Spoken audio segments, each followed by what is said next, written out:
Assalamualaikum warahmatullahi wabarakatuh. Bismillahirrahmanirrahim. Alhamdulillahirabbil alamin alladzi khalaqal mauta wal hayata liyabluwakum ayyukum ahsanu amala. Asyhadu an la ilaha illallah wa asyhadu anna Muhammadan abduhu wa rasuluh. Allahumma shalli ala Muhammad wa ala ali Muhammad kama shallaita ala Ibrahim wa ala ali Ibrahim fil alamin innaka Hamidum Majid. Bapak Ibu, alhamdulillah hari demi hari, malam demi malam kita lewati, tak terasa 4 malam. Betul 4 malam. 4 malam sudah kita lewati dan alhamdulillah kita bisa menikmati apa yang orang lain cita-citakan. Bapak Ibu tahu nggak? Ketika Bapak Ibu kesini, itu banyak tetesan air mata yang mengatakan, aduh ya Allah, aku pengen seperti saudaraku ini, seperti kita.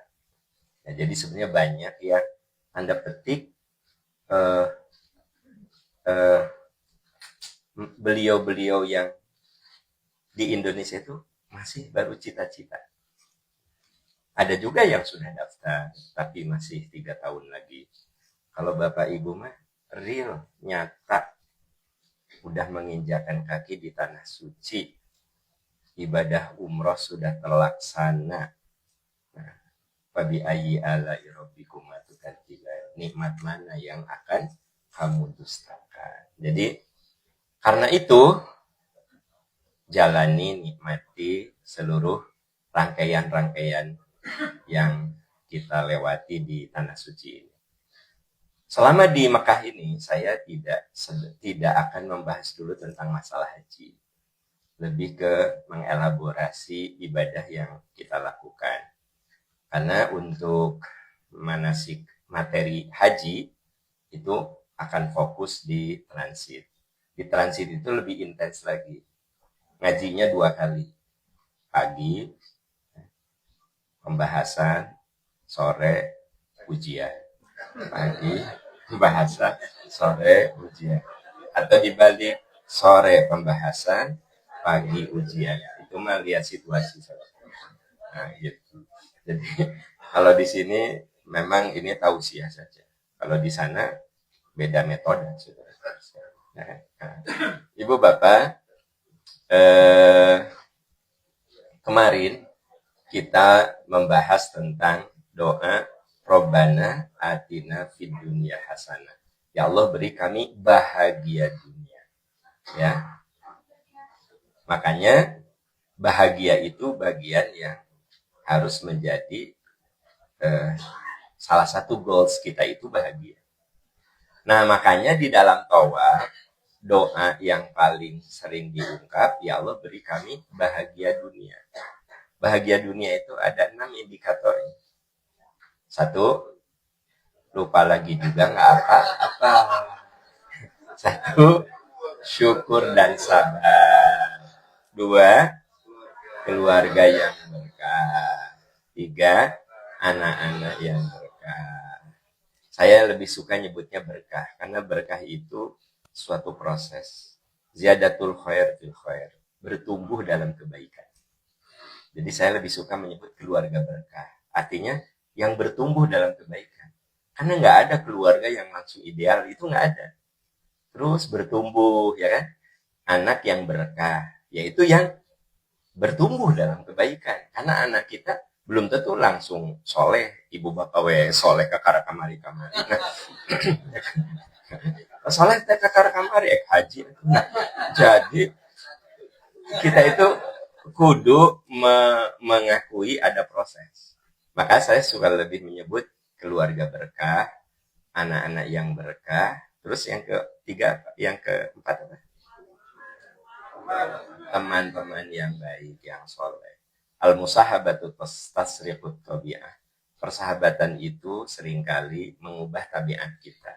Nah, ya. Jadi itu yang keempat. Yang kelima, harta yang halal. Harta itu nggak usah terlalu ideal, yang penting banyak dan halal. Ya nggak usah terlalu ideal menurut saya. Banyak, dan banyak tuh maksudnya selalu cukup gitu. Mau umroh dengan satu keluarga besar cukup. Mau beli mobil terbaru nu keren cukup gitu. Pokoknya mah harta mah nggak usah banyak, yang penting cukup gitu. Mau berangkatkan orang tua, adik, kakak, sabesnya gitu. Oh, cukup gitu ya. Nah, jadi saya pernah menyampaikan ini, Pak Bu. Ternyata ayah, aduh, amin, amin. Insya Allah tuh Desember itu mah beliau mau memberangkatkan 2 bis keluarga besarnya. Uwa, bibi, tante, keponakan, maaf, pembantu, supir. Insya Allah Desember ini. Desember ini.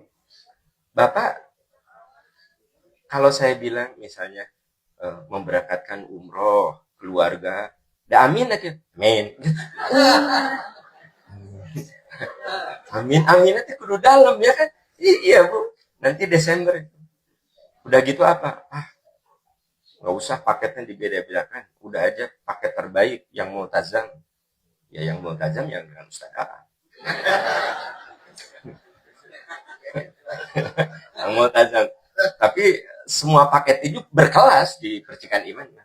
Ada multazam, ada sofa, ada marwah, ada raudhah, ada 4 level gitu ya. Nah, Ibu Bapak, ternyata kalimat yang seperti canda itu bukan canda. Sampai beliau mengatakan, Pak, nggak usah dibeda-bedakan. Pokoknya 2 bis, 90 orang, itu dari satu orang. Gua, bibi, tante, pokoknya makan gitu. Sampai punten pembantu dengan suaminya, supir dengan suaminya, dengan istrinya, kan gitu. Maksud saya deh, nggak tanggung. Udah gitu, kelasnya disamain aja. Disamain aja. Nah, apa?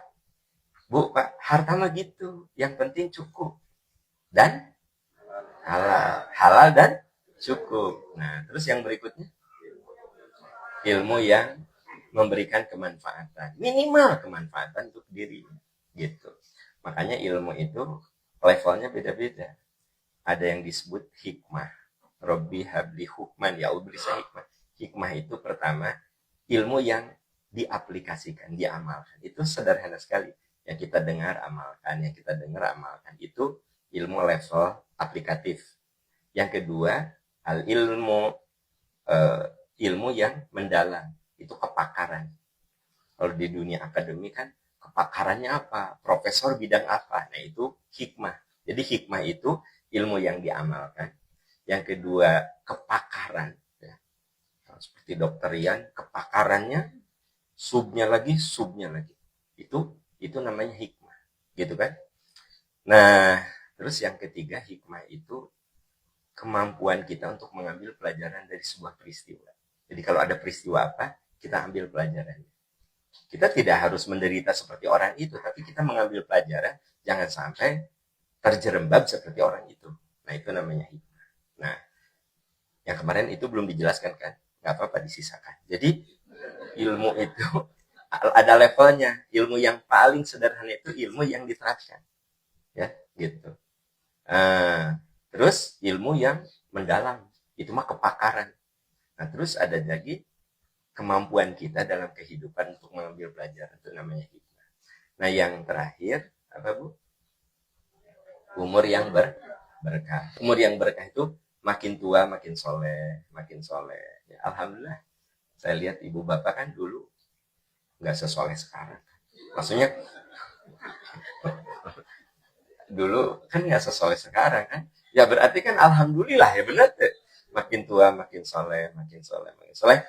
Nah, itu kebaikan dunia.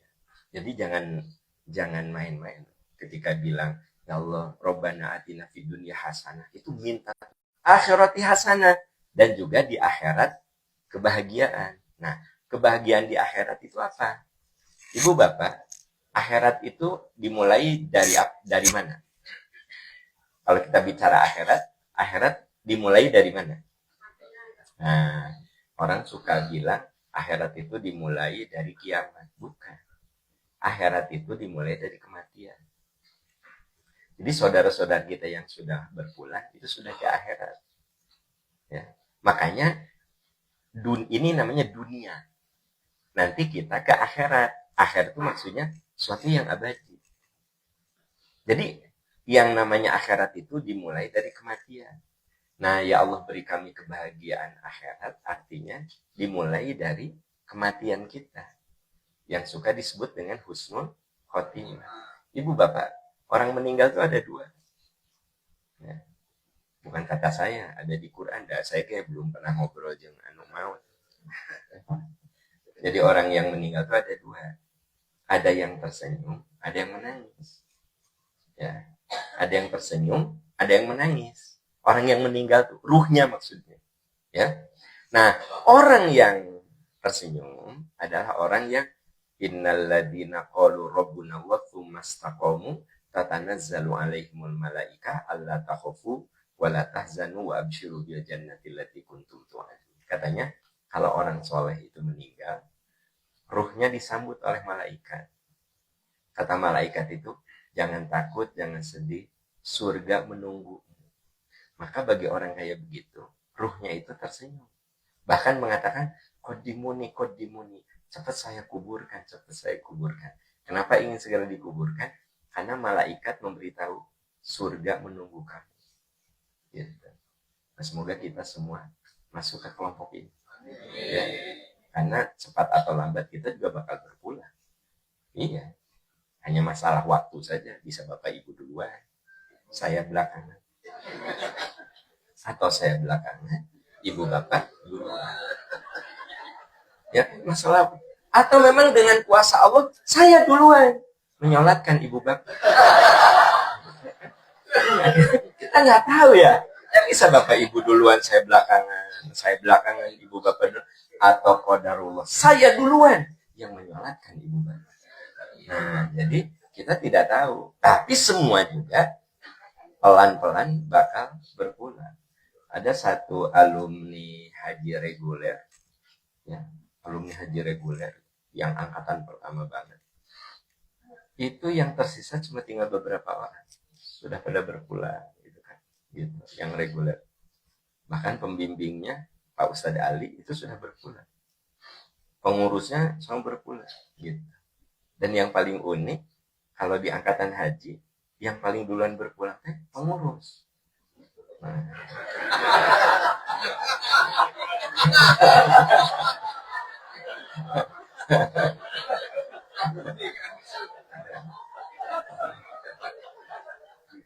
Awas jangan dia ngomong jadi pengurus.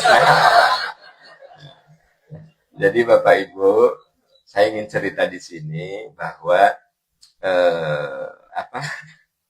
memang bahagia akhirat itu dimulai dari kematian. Makanya ya, ketika tawaf, ya Allah wafatkan saya. Kan kalau kata sahabat, Allahumma amitni ala syahadah. Ya Allah wafatkan saya sebagai syuhada. Syuhada itu maksudnya wafat dalam keadaan Allah tuh ridho sama kita. Kita tuh sedang dalam ridho Allah. Jadi yang namanya mati sebagai syuhada itu bukan berarti selalu mati di medan perang. Gitu. Meninggal dalam keadaan diridhoi Allah. Ada seorang yang sakit, dia mati sebagai syuhada. Kenapa? Karena saat sakit, dia sabar, dia tabah, dia terima segala yang dirasakannya sebagai penggugur dosa. Lalu meninggal, itu mati sebagai syuhada. Gitu. Nah jadi, kenapa kita kudu berdoa, ya Allah wafatkan saya sebagai syuhada. Allahumma amitni ala syuhada. Jadi dalam ibadah itu, jangan lupa untuk wafatkan saya, ya Allah, dalam keadaan hati saya sedang dekat dengan Engkau, dalam keadaan jiwa saya sedang rindu kepadamu, wafatkan saya dalam keadaan seperti itu, gitu. Karena kan kita tidak tahu wafat itu dalam keadaan jiwa kita seperti apa. Maka berdoalah saat wafat itu dalam keadaan jiwa kita sedang dekat dengan Allah Subhanahu wa Ta'ala. Kenapa? Karena itu bahagia akhirat. Ya. Nah, ada juga orang yang meninggal. Nah, ini di surat Al-Munafikun dikatakan. Jadi ketika syakaratul maut, dia mengatakan, Rabbi laula akhortani ila ajalin qarib. Tuhan, tangguhkan, saya belum siap mati. sebentar saja. Fa'asaddaqa wa akun minas sholihin, agar saya berbekal diri dengan amal soleh. Jadi ternyata orang yang meninggal itu dua. Ada yang mengatakan, qadimuni, cepat saya kuburkan. Jadi dia mendapatkan kabar gembira dari malaikat, surga menunggumu, ya, ingin segera. Kalau yang satu malah dia bilang, Rabbila, Tuhan, ya Allah, tangguhkan kematian saya sesaat saja. Sesaat saja, fa'asaddaqa wa aku minas sholihin, supaya saya punya waktu sebentar untuk beramal soleh. Nah, jadi nanti wafat itu pilihan, apakah tersenyum ataukah menangis. Nah, kata Imam Ghazali, wafatlah kamu paradoks dengan kelahiran kamu. Di Imam Ghazali itu seorang yang kalau bicara hikmahnya mendalam sekali. Apa katanya? Kalau usahakan wafatmu itu kebalikan dari kelahiranmu. Saat kamu lahir, kamu nangis. Orang sekitar senyum bahagia. Ya? Pas lahir, wah, gitu. Justru nggak bagus kalau bayi lahir. Jangan bangga, itu anak saya yang bungsu ya, lahir jatuh nih bager, jempling, salah. Wow, wih, dokter bilang sehat ini, katanya lihat sampai memerah gitu kan, gitu kan. Orang sekitarnya pada senyum bahagia.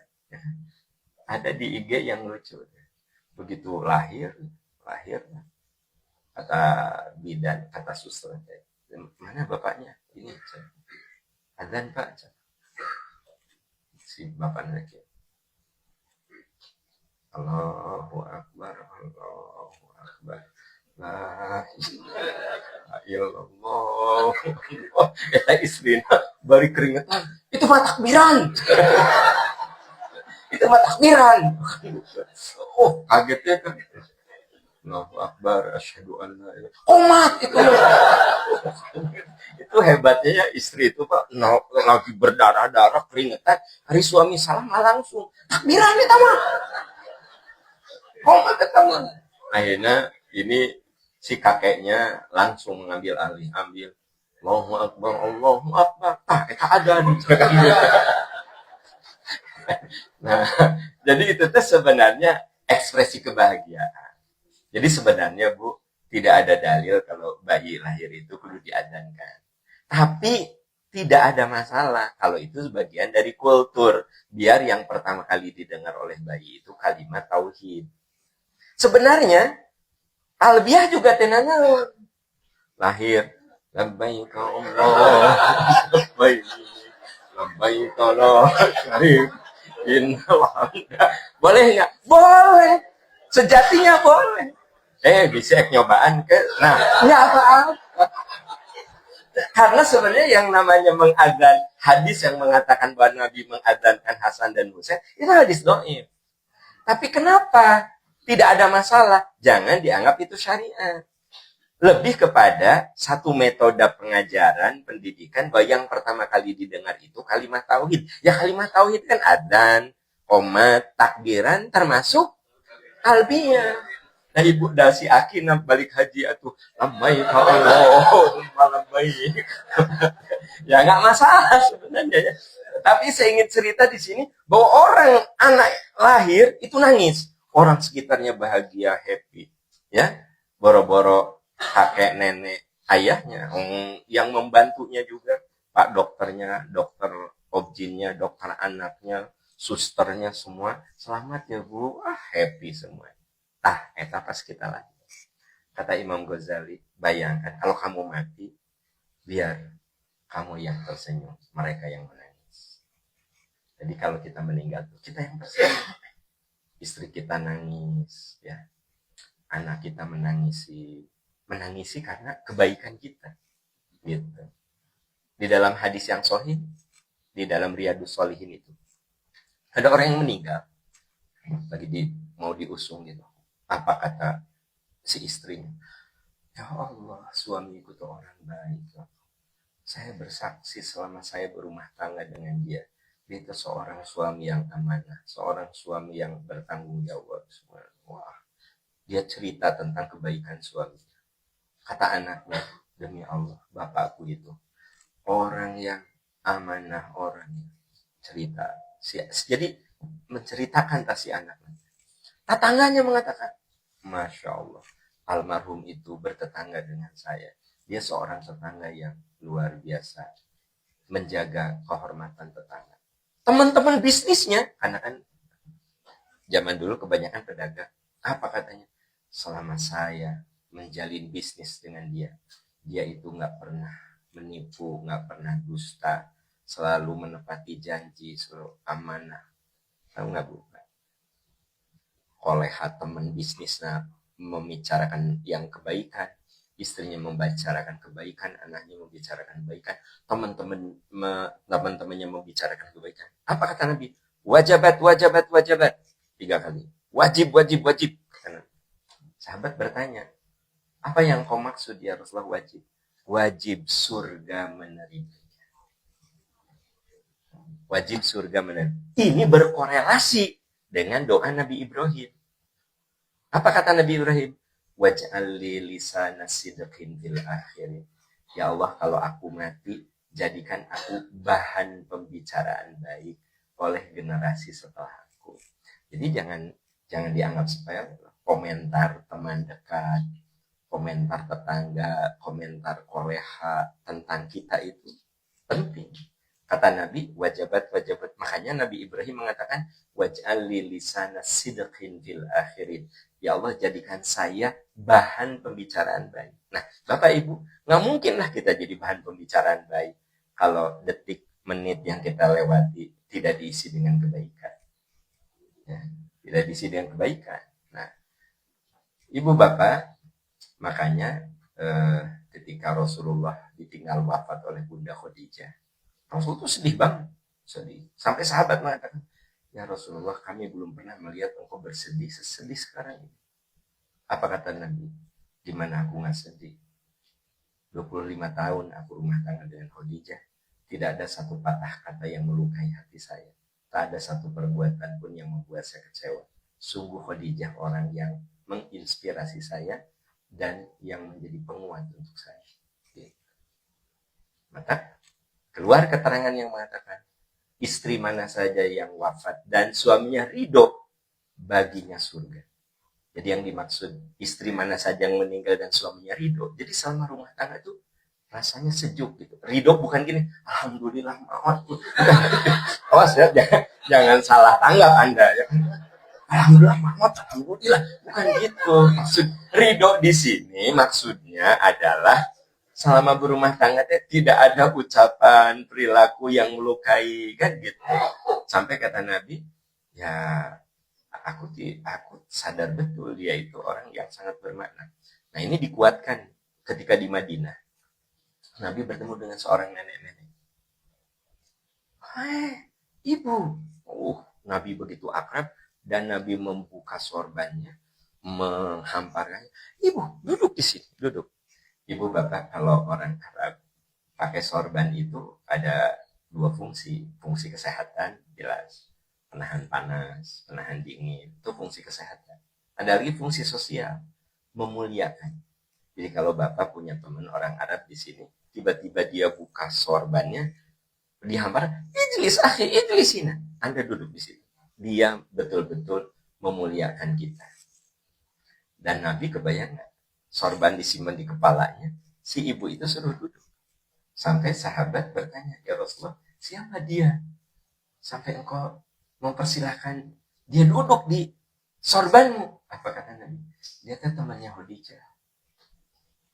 Kata sahabat, ya Rasulullah, sepertinya engkau tidak pernah, bahasanya, ini nggak mager, nggak move on dari Khadijah. Ya Rasulullah, engkau nggak move on. Gitu kan? Apa kata Nabi? Ya gimana aku lupa cerita tentang kebaikan Khadijah. Nah, gitu. Maka katanya dipastikan ahli surga. Nah, jadi Bu, ini tidak berharap saya misalnya ibu meninggal lebih dulu. Saya tidak berharap ya, tapi ini mah kan qadarullah, kita nggak tahu. Nah, pastikan suami ibu seperti Rasul kehilangan Bunda Khadijah. Ya. Nah gitu. Sampai suami ibu bilang ini ke anak-anak. Anak ibu perempuan. Teteh, sayang. Kalau kamu jadi ibu, contoh mama kamu. Rumah tangga dengan papa. 30 tahun. Aduh, luar biasa. Pokoknya kamu kalau jadi ibu, contoh mama kamu. Berarti kan dahsyat. Jadi jangan sampai gini, teteh. Menjadi ibu. Adek, tong tidak inuman. Jangan sampai saya ibu kan parah. Nah. Papa ke akhir nggak kuat. Papa juga semua kuat gimana. Gitu, ya.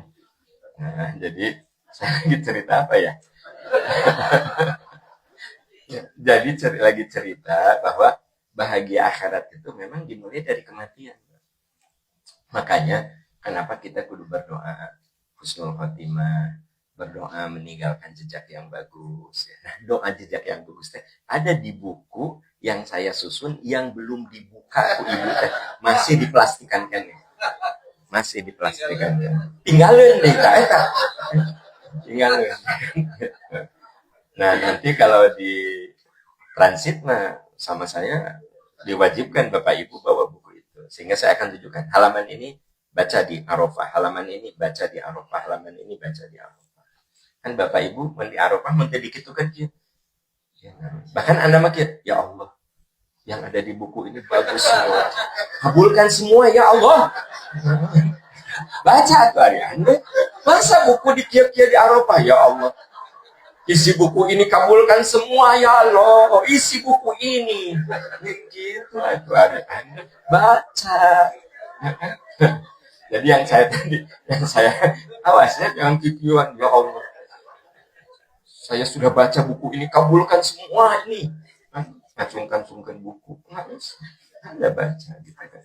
Nah, jadi ada doa-doa yang memang seperti kemarin saya katakan, doa supaya berkah Robi Auzi ini di halaman berapa. Doa kata Nabi Ibrahim, ya Allah, kalau aku wafat, aku jadi bahan pembicaraan baik. Robi habli hukman wa alhiqni bis-sholihin waj'alni lisana sidqin fil akhirin waj'alni min warathati jannatin na'im. Gitu. Banyak doa-doa penting di situ. Ya. Kenapa? Karena memang pada akhirnya ya hidup kita harus terbimbing. Bapak Ibu ingat ya, sebenarnya semua itu Allah kasih kan. Kayak gini, saya anaknya siapa? Kan bukan pilihan saya. Saya anak siapa? Bukan pilihan saya. Saya lahir di mana? Bukan pilihan saya. Qadarullah saya orang Sunda. Gitu. Makanya Nabi marah kepada orang yang menggugat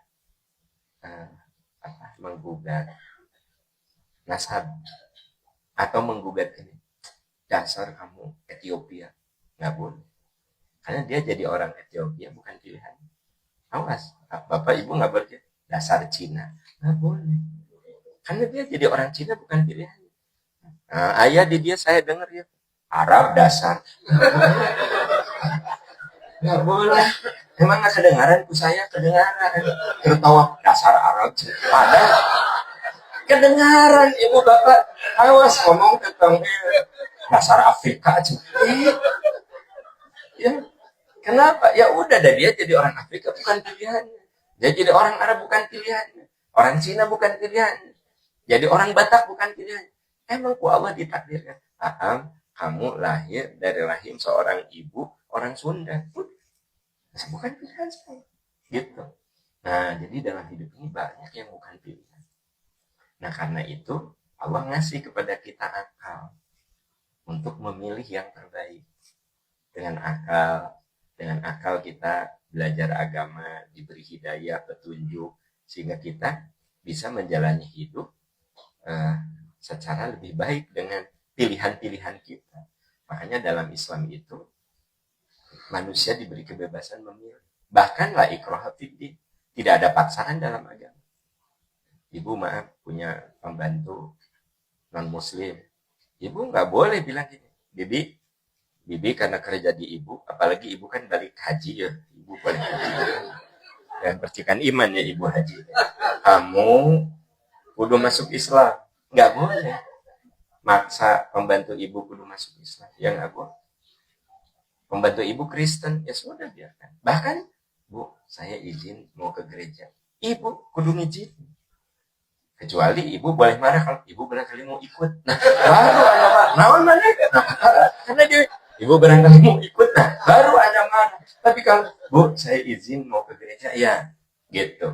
Itu segitunya Islam. Tidak ada paksaan dalam agama. La ikraha fiddin. Jadi semua itu pilihan sebenarnya.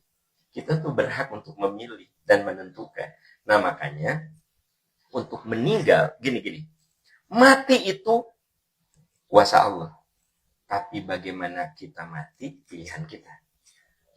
Saya ulangi kan. Jadi gini, mati itu di tangan Allah. Tapi dalam keadaan apa dan bagaimana, itu pilihan kita. Apakah kita ini, na'udzubillah, sedang maksiat? Apakah ini kita ini sedang melakukan amal soleh? Nah itu kaitan dengan pilihan-pilihan kita. Dan semakin kita menjalani hidup dengan amalan-amalan soleh, maka peluang meninggal dalam keadaan beramal soleh lebih besar. Gitu. Jadi sebenarnya kita berusaha untuk menggunakan pilihan-pilihan kita, ya, mengisi hidup dengan amalan soleh, dengan karya-karya yang nyata, dengan kemaslahatan-kemaslahatan sesuai dengan kadar kemampuan kita. Tujuannya supaya mendapatkan bahagia akhirat. Kita lagi cerita akhirat, Bu. Nah, bahagia akhirat. Nah, jadi bahagia akhirat itu dimulai dari mana? Kematian. Lalu yang kedua, bahagia akhirat itu masuk ke yang namanya alam kubur. Ibu bapak, yang dibutuhkan oleh manusia di alam kubur, ampunan. So, bapak ibu ketika tawaf mendoain orang tua yang sudah wafat, apa? Ampunan. Robbing firli wali walidayya. Ya Allah ampuni saya, ampuni kedua orang tua saya. Jadi sebenarnya yang kita butuhkan ibu bapak di alam kubur ke ampun. Makanya seluruh yang kita lakukan di dunia dan menjadi jariah itu tujuannya supaya kita dapat ampunan. Nah dari ampunan itulah nanti ibu bapak kalau berdoa kepada yang meninggal, Allahumma gfir lahu warhamhu wa'afihi wa'fu anhu wa akrim nuzulahu wa wasi'. Nah, Allahumma gfir lahu, ya Allah ampuni, warhamhu, rahmati, wa'afihi wa'fu anhu, maafkan, wa akrim nuzulahu, tempatkan di tempat yang mulia, wa wasi'. Nah, puncaknya, luaskan alam kubur. Jadi kalau udah diampuni, dirahmati, dicintai, alam kubur lega. Kalau ada alam kubur yang lega, berarti ada alam kubur yang sempit. Nah, di dalam hadis yang sahih diungkap, ada orang yang di alam kubur itu sempit. Tapi dengan perjalanan waktu, jadi lega. Sampai katanya, alam kuburnya itu seperti istana yang bermandikan cahaya. Lalu dia bertanya, kenapa ya? Saya kok jadi punya tempat yang bagus? Apa katanya? Bistighfari auladi. Itu karena permohonan ampunan dari anak-anak. Nah jadi Bapak Ibu, ternyata bahagia dunia akhirat itu satu, wafat husnul khotimah, dua, di alam kubur dapat ampunan, dan tempat yang sangat luas. Nah yang ketiga, baru ini terjadi di yaumul qiyamah, kita mendapatkan hisab yang ringan. Fasaufa yuhasabu hisab yasir. Hisab yang ringan kayak gini. Nah, lulus 3 Bapak dulu kan waktu bikin skripsi, ya, lulus kan ayo oke datang coret-coret, tapi deko udah putus asa. Tapi ada juga ya, sidang kan, dan memang udah nggak ada yang harus direvisi. Kebayang nggak di alam akhirat tuh fasaufa yuhasabu hisaba yasiro. Ada orang yang dihisabnya tuh cepet. Oh, belum nih percik kali ini. Kan? Maksud saya karena kesolehannya. Jadi Bapak Ibu, fasaufa dihisab dengan hisab yang mudah, ya gitu. Ibu Bapak, jadi itu bahagia akhirat satu. Lupa namanya kalau satu wafat husnul khotimah. 2, dapat ampunan dan keluasan di alam kubur. 3, hisab yang ringan. Baru yang keempat, surga. Ya. Sudah. 4 bahagia akhirat itu. Simpelnya seperti itu. Surga. Nah, surga yang terindah itu adalah surga Firdaus. Kata Nabi, idza sa'altumul jannata fas'al Firdaus. Kalau kau minta surga, minta Firdaus. Nanti di Arafah tuh minta Firdaus. Jangan gini, ya Allah beli saya surga, kelas melati juga nggak apa-apa. Saya mau tahu diri, ya Allah, saya mau tahu diri. Melati juga nggak apa-apa, bahkan di halaman juga ada cukup, ya Allah. Jangan. Ya Allah beri hamba surga Firdaus. Kumpulkan hamba dengan orang-orang soleh, siddiqin, syuhada, dan para nabi. Ya Allah, masukkan hamba ke surga Firdaus. Karena itu perintah Nabi. Kalau kau minta surga, minta Firdaus. Fa innaha raja, itu surga tertinggi. Jadi kalau minta ke Allah mah jangan gini. Kalau aku mau minta Firdaus ya, tapi kan aku tahu diri ya. Asal dosa maksiat kan rutin. Nah, biarin aja, minta saja yang paling ideal. Jadi Bapak Ibu, ya Allah beri kami bahagia dunia. Itu ada berapa? Bahagia dunia kemana berapa? Nah, ya Allah beri kami bahagia akhirat. Ya bahagia dunia itu ada 7, bahagia akhirat ada 4. 1, husnul khotimah. 2, dapat ampunan dan keluasan di alam kubur. 3, mendapatkan hisab yang ringan. Yuhasabu hisabay yasiro, ringan aja, nggak jelimet. Terus surga Allah Subhanahu wa taala. Nah, ternyata di surga itu kita bisa berkumpul lagi. Semoga nih kita bisa kumpul lagi di sana. Kan masih sok nyesek masih. Tapi di surga mah tenan naon. Jadi maksudnya kebayang. Makanya kita bilang bahwa bagaimana persahabatan kita di saat dunia melalui keberangkatan kita haji itu kudu membuat kita bertemu lagi di akhirat. Nah, kita kudu terus berjuang ini. Jangan cuma amin dengar ya, tapi berjuang. Nah, kalau cuma amin mah gampang, amin gitu. Tapi berjuang. Gimana? Saling mengingatkan, saling menguatkan, ya kan? Gitu. Dan nanti tuh kita ada silaturahmi. Sebenarnya silaturahmi itu lebih ke, oh iya ya, mengingatkan kita. Karena manusia itu perlu diingatkan lagi. Bahkan kalau Bapak Ibu baca surat di surat Ar-Ra'd ya, jannatu adni yadkhulunaha wa man sholaha min abaihim wa azwajihim wa dzurriyyatihim. Mereka masuk ke dalam surga, bertemu dengan temannya, bertemu dengan pasangan hidupnya, bertemu dengan anak cucunya. Jadi bisa bertemu. Wal malaikatu yadkhuluna alaihim min kulli bab. Lalu malaikat datang menyambut ahli surga. Kata malaikat, salamun alaikum bima sabartum. Selamat ya, kalian masuk surga karena kalian menjalani hidup dengan penuh sabar. Nah, Bapak Ibu, jadi kita berharap bukan hanya bertemu di Mekah, bukan hanya menangis di Arafah, semoga kita berkumpul di surga. Saya pernah nanya ke ibu, kalau ibu masuk surga, suami ibu masuk surga, ibu mau dengan bidadara apa dengan suami atau apa? Lalu saya tanya bapak, kalau bapak masuk surga, ya, mau dengan istri apa bidadari? Bidadari atau apaan? Tadi nggak ada jawaban. Ya, terus saya bilang ini, bapak, saya ngasih kesempatan nih untuk berpikir lagi. Ternyata kata Nabi, istrimu kalau bertemu di surga, dia menjadi bidadari yang lebih cantik dari bidadari yang ada. Gimana Bu? Yang ngambilan bidadari. ya Ari udah kayak gitu, maka saya nggak bisa apa-apa ya. Saya kan cuma ngasih pandangan, ya sudah gitu. Jadi memang beda Ari ibu-ibu, nah Bu mau sama bapak apa bidadara? Ya, suami atau Pak Apang, kami ini dari gitu. Pas ditanya salah kina, bidadari atau gitu. Pas saya tanya, istri bapak akan lebih cantik dari bidadari. Yang ngambian bidadari gitu. Ya cantik adalah gitu-gitu kan yang bidadari gitu. Ya cek saya mah Ya, lah ngobrol di situ lah. Yang unik ada pertanyaan gini dari ibu-ibu, Pak, kan suami saya meninggal.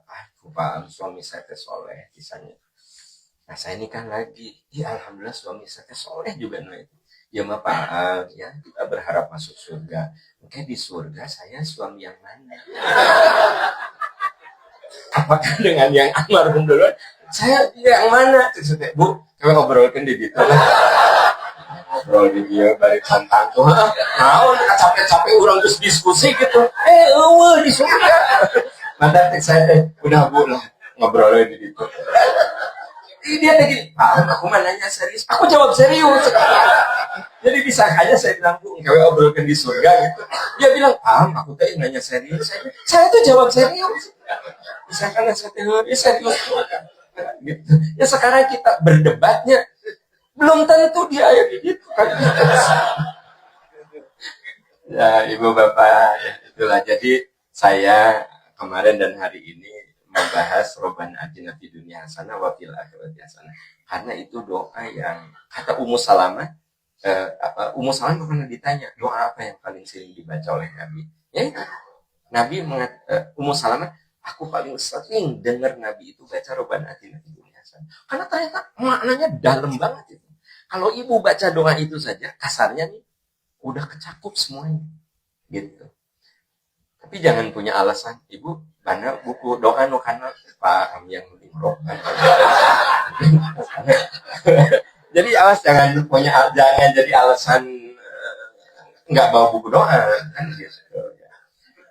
Ibu Bapak, itu saja yang bisa saya sampaikan ya. Nggak usah terlalu lama, 45 menit ini. 45 menit cukup. Paling tadi dari Pak Dokter ya, kita semua saling mendoakan untuk sehat. Karena memang haji itu faktanya adalah fisik gitu ya. Dan ini kita live nih di IG dan YouTube untuk saudara-saudaraku tercinta di Indonesia. Kalau ada rezeki, haji itu masih muda. Ya. Kalau nggak ada rezeki, ya berikan pada takdir Allah. Karena tetap yang namanya haji itu fisik. Itu mah tak terbantah, ya fisik. Ya. Tapi alhamdulillah jamaah percikan iman, Pak Didik ya, selalu ya 60% tuh usia-usia yang, apalagi sekarang saya lihat 80% usia-usia muda. Ya ada tua tapi kan kayak muda. 80% tuh, tapi relatif alhamdulillah ya fisiknya di usia yang oke lah, 50 di bawah 60 tuh masih oke gitu kan. Gitu. Nah, jadi memang bisa ada punya teman, saudara, kasih motivasi. Kamu kalau ada rezeki sok sekarang, ngomong masih muda. Kamu ada rezeki pasti muda. Ya daftar aja ya. Cuma $5.000 per orang. Toh nanti ada waktu 5 tahun nunggu. Ya. Itu rata-rata kalau ada yang udah mantap, Allah teh dibukakan rezeki. Banyak kejadian gitu. Pak, sama nekat pulang umroh, ada $5.000, gue sama istri kan 10.000, daftar saya daftar, ku Allah teh rezeki teh dibukakan, berangkat. Tapi ada teman dia gini, akhirnya orang bisa daftar, sisanya duit di mana? Udah daftar, ku Allah tidak dibuka rezeki. Gitu. Kita mah rumus kalau ingin dibukakan rezeki teh, Allah melihat kesungguhan kita. Daftar. Jadi pulang dari sini, ajak teman-temannya daftar. Nah, kayak Allah dibukakan jalan. Gitu. Karena akan Allah melihat kesungguhan kita. Gitu. Ya. Ya ini mah catatan untuk teman-teman yang ada di IG, YouTube ya gitu. Emang biar jadi dorongan untuk kita semua. Mungkin itu ya yang bisa saya tadi mau menambahkan apa. Ya. Itu saja untuk besok. Kita masih tetap programnya tawaf sunnah ya, tawaf sunnah. Kemudian besok ada tausiah juga ya. Silakan diatur kondisi fisiknya masing-masing. tidak perlu memaksakan diri. Saya selalu mengatakan tidak perlu memaksakan diri karena ini haji. Kalau umroh, ini narasinya nggak gini. Kalau umroh nih, Bapak Ibu mumpung lagi di sini ke masjid, mumpung lagi di sini ke masjid. Itu narasi umroh. Kalau narasi haji, kita bakal ibadah yang lebih besar. Tanggal 8 Zulhijjah. Maka atur fisik kita. Beda narasi. Atur fisik kita karena kita menghadapi ibadah yang lebih berat. Bukan saya membatasi ibu bapak ibadah, tapi sadar diri. Oh iya, jika nama duhur asar mah dekat masjid ya panas, maghrib bisa aja silakan. Sebenarnya bapak ibu juga boleh jamak kosor, boleh dijamak. Ya, kan anda safar, ayat tadi dia niat mungkin. Cung angkat tangan. Saya diusahakan jadi permanent resident gitu ya. Tidak ada kan yang semua niatnya kan safar kan. Maka wa idza darabtum fil ardi fala junaha alaikum an taksuru minas shalah. Ada satu lagi nggak? Cuma satu. Bila kamu melakukan melakukan perjalanan, maka kamu boleh mengkosor gitu. Tapi rumusnya gini, kalau Bapak Ibu bermakmum kepada mukim, ya, bermakmum ke imam yang ada di haram, Ibu Bapak kudu opat, duhur 4, asar 4, isya 4.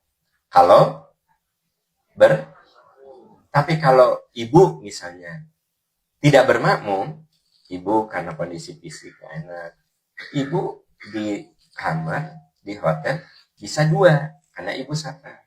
Karena Ibu kan tidak bermakmum. Paham Bu maksudnya? Nah, gitu ya.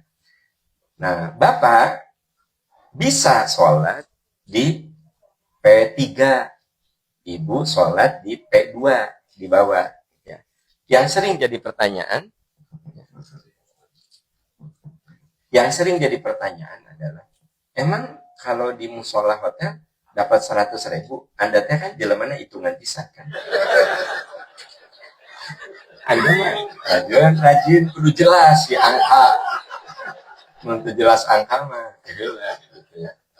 Jadi gimana? Nah, teman-teman bisa dibaca fatwa-fatwa al-mu'asir, fatwa-fatwa kekinian yang menunjukkan bahwa sebenarnya selama kita di wilayah haram, kan tanah haram itu ada batas-batas, maka dihitung 100.000. Dari mana dalilnya? Subhanalladzi asra bi abdihi lailam minal masjidil haram ilal masjidil aqsa. Allah memperjalankan hambanya yaitu Nabi Muhammad dari Masjidil Haram ke Masjidil Aqsa. Pertanyaannya ketika Nabi melakukan Isra Mi'raj, apakah Nabi di masjid apa di rumahnya? Di rumahnya. Maka maksud minal masjidil haram adalah tanah haram. Makanya saudara-saudara kita yang nginapnya 3 kilo, 5 kilo dari Masjidil Haram, sekiranya mereka sholatnya di masjid yang dekat hotel atau sholatnya di musola hotel, ya 100.000. Karena apa? Tanah haram gitu. Lalu terus apa tuh paham bedanya dengan yang di masjid? Yang di masjid mah dapat pahala perjuangannya, jalan, duduk, ya kan? Gitu. Berpanas-panasan, eta bedanya. Hari nu di musola mah kan teu aya perjuangan, ya.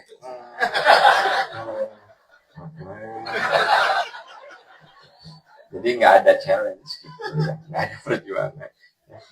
Aja cari senderan. Tapi kalau bicara sholat 100.000 mah dapat gitu ya.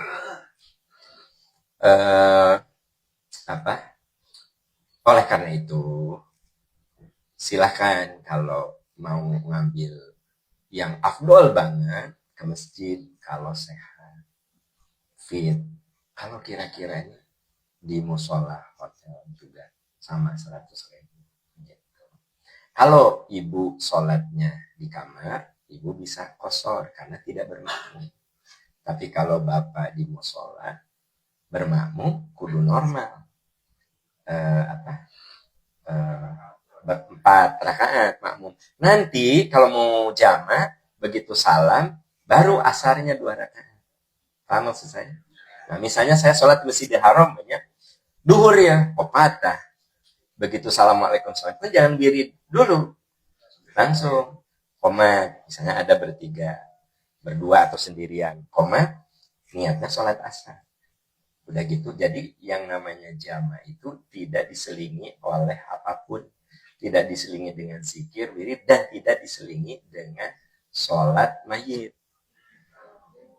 Tidak diselingi. Makanya kalau niatnya jamaah, assalamualaikum, langsung komat, Allahu Akbar. Nah, kalau wirid boleh ibu batalkan, bukan batalkan, diakhirkan atau di pause dulu, didelaykan untuk sholat jenazah. Misalnya gini. Sholat jenazah nih. Saya hentikan si wirid. Ikut sholat jenazah. Angkat terus ganti. Paham? Jadi wirid ditangguhkan untuk jenazah.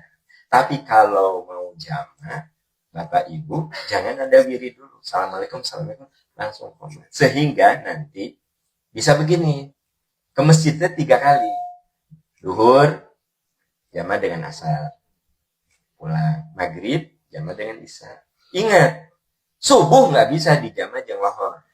Jangan ada ide. Jangan. Bapak lohor nggak pernah kelihatan, ditarik ke subuh. Itu ngarang, saudara. Sengarang. Ya ada di buku fikih manapun di muka bumi. Ya, gitu. Jadi seperti itu mekanismenya. Sangat simpel sebenarnya. Kalau untuk menjaga kesehatan, saya tarik tuh si asar ke duhur. Karena saya safar. Nabi Shallallahu Alaihi Wasallam di sini beliau saat Fathu Makkah dan berhaji itu 19 hari, ada riwayat yang mengatakan 17 hari, beliau menjamak qasar. Bahkan beliau katakan, wahai saudara-saudaraku penduduk Mekah, nahnu qaum musafarin, kami makir safar, mun kami salam, kamu teruskan. Paham, Bu? Nah, jadi gini rumusnya. Kalau saya mukim, bermakmum ke yang safar, ya. Yang safar berapa? 2. Begitu salam, saya mau berdiri, udah mukim. Nah, Rasul mengatakan, wahai saudara-saudaraku penduduk Makkah, kami nahnu qaum musafarin. Kami teker safar. Kalau kami salam, kamu sempurnakan. Nah, ya. Gitu. Tapi ketika kita bermakmum kepada yang mukim, kita kudu seperti mukim. Ya. Bisa dipahami, Bu? Ya. Ibu Bapak itu saja, ya. Semoga kita senantiasa diberi kemudahan, kelancaran dan keberkahan.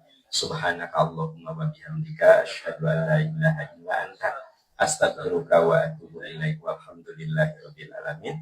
Wassalamualaikum warahmatullahi wabarakatuh. Waalaikumsalam warahmatullahi wabarakatuh.